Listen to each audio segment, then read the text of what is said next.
Okay, so we're going to do this integral now, and this is very similar to the one we did in the last video. We're going to use a similar identity, so this time we have that cos of 2x is equal to 1 minus 2 sine squared x.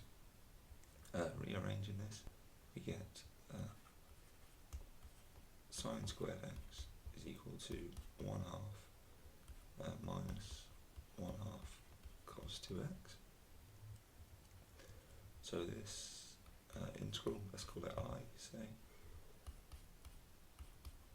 becomes 1 half the integral from pi by 2 to 0 of 1 minus cos 2x.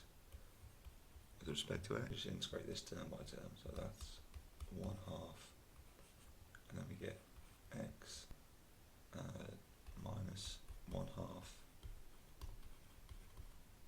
sine 2x, pi by 2 and 0. Substituting pi by 2 into here, we get an x here, this term 0.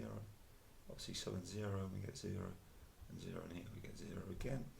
So we just get 1 half pi by 2, and that's equal to pi by 4, which is the same result we had last time. So the question I want to pose to you is, can you think about why we get these same results, geometrically perhaps? And if you enjoy integrals like this, be sure to suggest any others you want to see evaluated down in the comments. But for now, that's it. Thanks for watching, and I hope to see you in the next one.